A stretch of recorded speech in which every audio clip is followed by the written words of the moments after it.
Hello everyone, आज हम करेंगे क्लास 5 का हिंदी का चैप्टर नंबर 5, जहाँ चाह वहाँ राह। तो ये जो है एक लड़की की कहानी है ईला, जिसके जो है हाथ काम नहीं करते थे, लेकिन वो बाकी सब काम जो है अपने पैरों से करती है। तो उसी से रिलेटेड जो है यहाँ पर क्वेश्चंस है। जैसे फर्स्ट क्वेश्चन यहाँ पर आपके एमसीक्यूज़ के हैं। तो फर्स्ट क्वेश्चन है, ईला की हिम्मत की अनूठी मिसाल क्या थी? तो क्या करती थी? कढ़ाई के नमूने बनाती थी, यानी कि कपड़ों पर जो है कढ़ाई करती थी। बचपन में ईला किस काम में बच्चों का साथ देती थी? तो वो कौन सी चीज़ में जो है बच्चों का साथ देती थी? तो वो गाना गाने में देती थी, क्योंकि पिंग पे जब वो सब बच्चे झूलते थे और उसके बाद गाना गाते थे, तो गाना तो उनके साथ गा पाती थी, लेकिन वो पिंग पे झूल नहीं पाती थी, झूले पे वो झूल नहीं पाती थी। अब क्यों नहीं झूल पाती झूले पे? क्योंकि वो झूले पे झूलने के लिए उन्हें रस्सी पकड़ना जरूरी था, जबकि वो उसे नहीं पकड़ पाती थी। ईला ने कौन सी कक्षा तक पढ़ाई की थी? तो उन्होंने 10वीं तक पढ़ाई की थी, लेकिन 10वीं के जो एग्ज़ाम थे उनमें वो पास नहीं हो पाई, क्योंकि पाँव से लिखने में थोड़ी दिक्कत तो रहती है, कितना भी आप जल्दी लिखो, तो इसलिए वो वहाँ पर नहीं आगे जा पाई थी।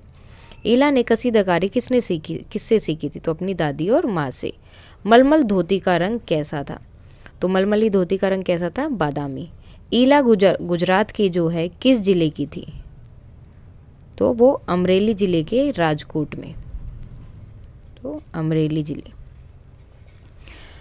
कसीदाकारी किस धागे से की जाती है? तो रेशम के जो है कच्चे धागे से वो की जाती है। चिकनकारी क्या है? अब चिकनकारी क्या है? ये कढ़ाई का एक प्रकार है, मीन्स जो आपने कपड़ों पे देखा होगा, धागे से अलग अलग तरह की चीज़ें बनाई होती है, तो उसे क्या बोलते हैं? चिकनकारी। अब जो चीज़ सही है उसके सामने सही और गलत है, गलत का निशान लगाना है। ईला का बचपन राजकोट में बीता था, सो ये सही है। ईला पेंग लेने में बच्चों का साथ नहीं दे पाती थी, ये भी सही है। बच्चे ईला के साथ खेलना नहीं चाहते थे, तो ये गलत है। वो उसके साथ खेलना चाहते थे और चाहते थे कि वो भी हमारे साथ खेले। 10वीं की परीक्षा में ईला के स्थान पर कोई और लिख सकता था, ये सही है, कोई और लिख सकता था, लेकिन ये बात उसे नहीं पता थी। उसके बाद है, ईला अपने पैरों से सारा काम करना सीख गई थी, तो ये भी क्या है? करेक्ट है। उसके बाद फिलिंग द ब्लैंक्स है। ईला ने मलमल के पल्लू पर डैश टाके लगाए थे। अब जो है ईला ने मलमल के पल्लू पर कौन से टाके लगाए थे? सो ईला ने कौन से टाके लगाए थे? यहाँ पर कसूती के जो टाके थे वो उन्होंने मलमली धोती जो स्टार्टिंग में बोलते हैं वो लगाए थे। ईला का नैनीहाल जो है कहाँ पर था? तो अमरेली ज़िले में, अमरेली ज़िले के राजकोट गांव में, अमरेली, क्योंकि वो अपने नाना के वहाँ ही रही थी स्टार्टिंग में। ईला ने अपने पैरों से क्या सीख लिया था? तख्ती पर लिखना। उसने जो है तख्ती पर लिखना भी जो है अपने पैरों से सीख लिया था।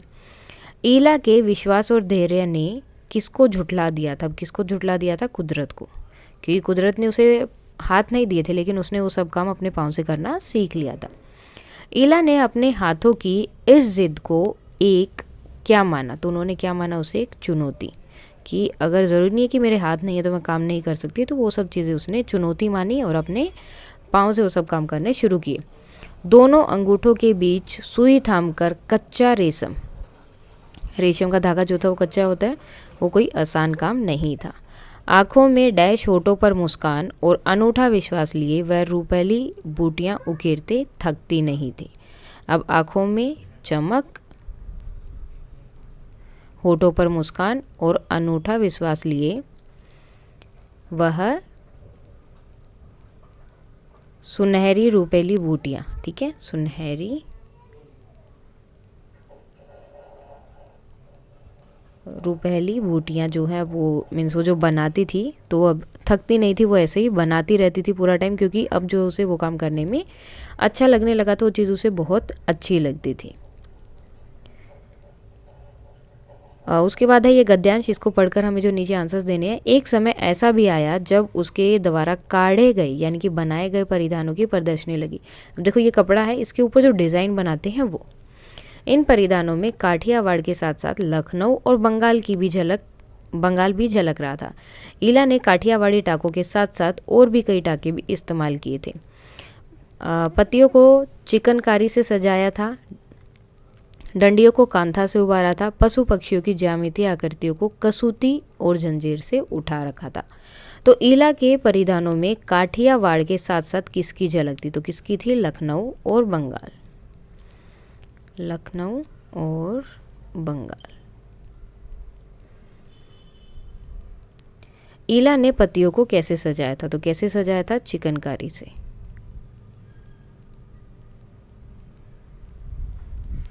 ईला के परिधानों में डंडियों को किससे उभारा गया था? तो डंडियों को कैसे उभारा था? कांथा से। ईला ने कसूती और जंजीर में क्या आकृतियां बनाई थी? तो कौन सी आकृतियां थी? पशु और पक्षियों की, पशु और पक्षियों की ज्यामितीय यानी कि ज्योमेट्रिक जो होती है आपकी वो आकृतियां। तो ये आकृतियां जो है उसने बनाई थी। उसके बाद अब उससे रिलेटेड क्वेश्चन है, बच्चों के साथ साथ कभी कभार ईला किसी खेल में शामिल हो जाती थी।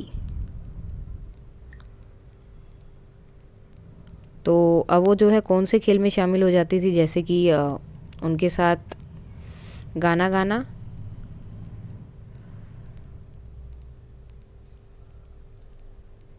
किस खेल में शामिल हो जाती थी? तो जब वो झूलते थे तो उनके साथ गाना गाना और जैसे पकड़म पकड़ाई खेलना।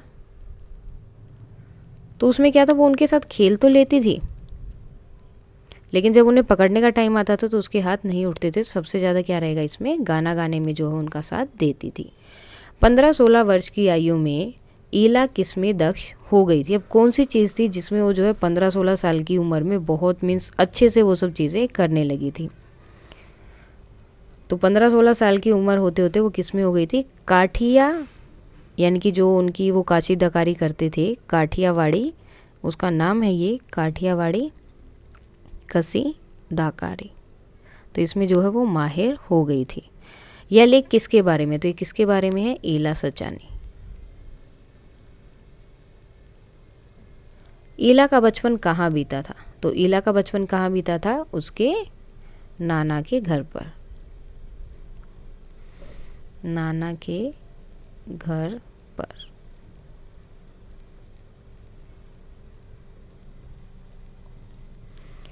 ईला रस्सी क्यों नहीं पकड़ पाती थी? अब क्यों नहीं पकड़ पाती थी? क्योंकि उसके हाथ काम नहीं करते थे। क्योंकि उसके हाथ काम नहीं करते थे या हाथ नहीं चलते थे, नहीं करते थे। अब देखो इसमें साथ में आप ये भी लिख सकते हो, नाना के घर पर अमरेली ज़िले के राजकोट गांव में। अमरेली ज़िले के राजकोट गांव में। तो दोनों चीज़ें आप लिख सकते हैं, चाहो तो सिर्फ नाना के घर भी लिख सकते हो। उसके बाद बच्चों के साथ खेलते समय ईला धप्पा क्यों नहीं कर पाती थी? सेम यही वाला आंसर यहाँ पर आप लिखेंगे। ईला को किस बात का दुख था? ईला सोचती थी कि बाकी बच्चों की तरह मैं भी सब चीज़ क्यों नहीं कर सकती। बाकी बच्चों की तरह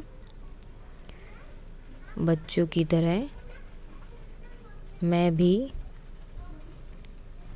सब खेल क्यों नहीं, जैसे छोटी थी तो पहले वही सोचती थी कि सब तो इधर उधर खेल रहे हैं, भाग रहे हैं, तो मैं ये सब क्यों नहीं कर पाती।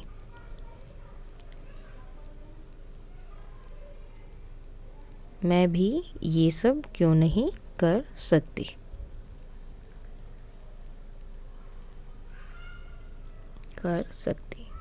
उसके बाद है ईला के पांव अब थकते नहीं थे। पंक्ति का आशय क्या है?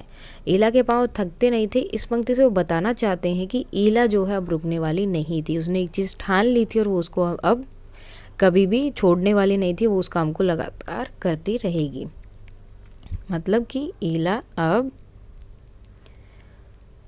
हमेशा आगे बढ़ती रहेगी, हमेशा आगे बढ़ेगी, यानी कि अब वो रुकेगी नहीं, अपने काम को लगातार करती रहेगी। नेक्स्ट क्वेश्चन है, खेल से मन भर जाने पर बच्चे क्या करते थे? और जब उनका मन भर जाता कि बहुत खेल लिया अभी और नहीं खेलना है, तो वो फिर क्या करते थे? तो वो पेड़ों की डालियों पर झूला डालकर, पेड़ों की डालियों पर झूला डालकर पेंगे लेते थे, झूलते थे यानी कि लेते थे और गाना गाते थे। ईला की कसीदकारी में क्या खास बात थी? अब ऐसी क्या खास बात थी उसकी कसीदकारी में कि स्पेशल जो है मीन्स उसका जो है एक तरह से प्रदर्शनी भी लगाई गई थी। तो उनकी कसीदकारी की जो है बहुत खास बातें थी, लेकिन जो सबसे इम्पोर्टेंट था कि उन्होंने जो है पारंपरिक जो उनका कसीदरकारी का जो तरीका था, पारंपरिक डिज़ाइनों में अलग अलग नए तरह के डिज़ाइन लाके उसमें नवीनता ला दी थी, में नवीनता ले आई थी। अब ये नवीनता कैसे लेकर आई थी, देखो अब इसके लिए आंसर जो है बहुत बड़ा हो जाएगा। अब देखो उन्होंने क्या किया था, उन्होंने अपने डिज़ाइन में लखनऊ व बंगाल की झलक भी दिखाई थी, लखनऊ व बंगाल। तो इसकी झलक भी जो है उनके जो डिज़ाइन थे उनमें आप देख सकते हो। साथ में पत्तियां भी उन्होंने चिकन का, जो भी पत्तियां बनाती उस पर चिकनकारी से उसमें डिज़ाइन बनाती थी, या और भी अलग अलग तरह के टाके वो जो है उसमें यूज़ करते थे, जैसे कि डंडियों को वो कांथा से उभारते थे। सो इस तरह से उन्होंने जितने भी पारंपरिक डिज़ाइन थे उसमें जो है नवीनता लेकर आई थी। इला अपने मित्रों के साथ खेल कूद में पूर्णतः शामिल होने में स्वयं को किस प्रकार विवश पाती थी। अब किस प्रकार पाती थी कि जैसे कि वो सब खेल रहे हैं, ठीक है, पकड़म पकड़ाई या कुछ खेल रहे हैं, विष अमृत, पकड़म पकड़ाई या विष अमृत, सॉरी, या विष अमृत। अब वो उनके साथ दौड़ तो पाती थी, अमृत में उनके साथ दौड़ती थी, उनके साथ दौड़ती थी, पर धप्पा नहीं कर पाती थी, धप्पा नहीं कर पाती थी। तो उस समय पे वो खुद को क्या था, विवश पाती थी, कर पाती थी। ईला 10वीं की परीक्षा पास क्यों नहीं कर पाई थी। अब देखो ये बात तो जैसे स्टार्टिंग में बताया था, क्योंकि उसे जो है पता नहीं था कि उसे एक्स्ट्रा टाइम मिल सकता है, क्योंकि उसे पता नहीं था कि उसे अतिरिक्त समय मिल सकता है तथा उसकी जगह पर कोई और पेपर देने के लिए, यानी कि सिर्फ लिखने के लिए बैठ सकता है। ठीक है, आंसर वो बताएगी लेकिन लिख कोई और सकता है, तो वो पेपर जल्दी हो सकता था, तथा उसकी जगह कोई और भी पेपर लिख सकता है, उसकी जगह कोई और भी पेपर लिख सकता है। अगर ये चीज़ उसे पता होती, वो सब होता, तो शायद वो पास हो सकती थी उसमें। क्योंकि अब जैसे एक आप हाथ से लिख रहे हो, एक आप कोई भी काम पाँव से करोगे तो उसमें थोड़ा ज़्यादा टाइम लगेगा, इस वजह से उसका जो है पेपर वो परीक्षा पास नहीं कर पाई। लिख सकता है। अब जैसे ही शाम होती थी तो शाम के समय बच्चे जो है कौन कौन से गेम या खेल खेलते थे। जैसे ही शाम होती सब बच्चे बाहर आ जाते, तो या तो मिट्टी में आड़ी तिरछी लकीरें खींचते, और कुछ जो है वहाँ पे उन्होंने बताया कि कनेर के पत्तों की या पत्तों से पिटपिटी बजाते,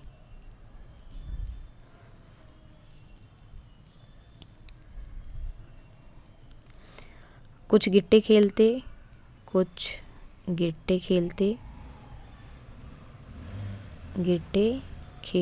तो इनके जो है बहुत सारे गेम यहाँ पर इन्होंने बताया, जैसे कि पिट्ठू खेलना, या फिर पकड़म पकड़ाई खेलना, या फिर विष अमृत खेलना। तो बहुत सारी चीज़ें थी जो वहाँ पर खेलते थे वो सब मिलकर। उसके बाद है ईला ने पैरों से कौन कौन से काम करना सीख लिया था। तो ईला ने क्या सीख लिया था, वो सब काम उसने जो है पैरों से करना सीख लिया था जो आप लोग हाथों से करते हैं। तो जो भी काम हम हाथों से करते हैं करते हैं वो सब ईला ने पाँव से करना सीख लिया था। ईला ने पाँव से करना सीख लिया था। अब देखो इन्होंने पूछा कि कौन कौन से काम, तो उनके नाम भी आप यहाँ पर लिख सकते हैं, जैसे कि तरकारी काटना,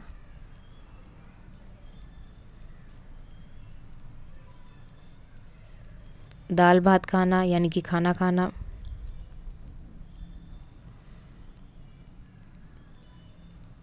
दूसरों के बाल बनाना, देखो अपने बाल तो नहीं बना पाएगी लेकिन दूसरों के बाल बनाना,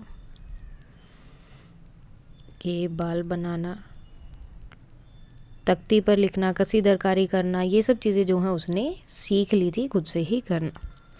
आगे है, ईला को स्कूल में दाखिला लेते समय क्या क्या परेशानियां आई थी। अब देखो उसे स्कूल में एडमिशन तो मिल गया था लेकिन उसके बाद भी जो है उसे बहुत सारी परेशानियां वहाँ पर आती थी। तो वो सब क्या होता था कि अब जैसे कहीं पर तो उसकी सुरक्षा को लेकर चिंता होती थी, सुरक्षा को लेकर चिंता रहती थी तथा कुछ चीज़ें जो है वो बाकी बच्चों से बहुत धीरे सीखती थी। बाकी बच्चे उस चीज़ को जल्दी सीख लेते थे लेकिन ईला को चीज़ सीखने में टाइम लगता था, तथा कुछ चीज़ें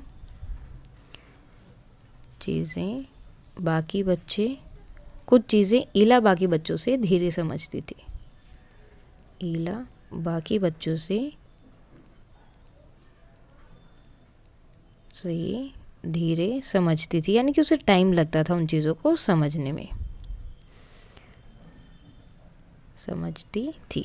और कुछ चीज़ें ऐसी भी थी जो उन सबसे ज़्यादा जल्दी समझ जाती थी, उस काम को बहुत जल्दी कर लेती थी।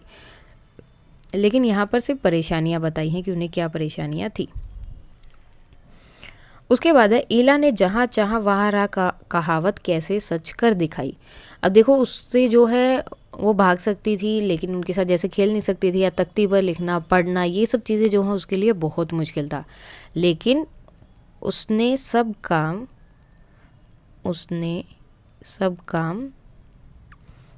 अपने पैरों से करना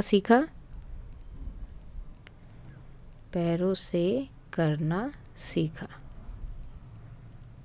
और अपना एक अलग नाम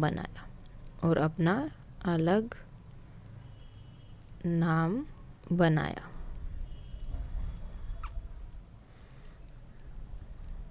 क्योंकि अब बहुत कुछ लोग ऐसे भी होते हैं जो बोलते हैं मेरे तो हाथ नहीं है तो मैं नहीं करूँगा या मैं नहीं कर पाऊँगी या जो भी है। लेकिन ईला ने इस चीज़ को कभी भी अपनी रुकावट नहीं बनने दिया, बल्कि इस चीज़ को चुनौती की तरह लिया और उनकी खुद की प्रदर्शनी लगी है जो उन्होंने काम किया था उसके लिए।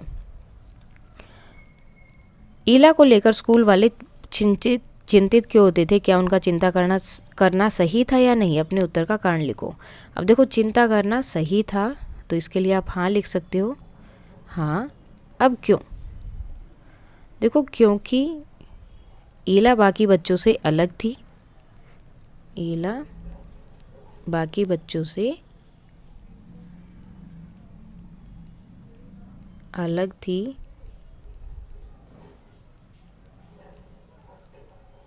और उसकी सुरक्षा की जिम्मेदारी स्कूल की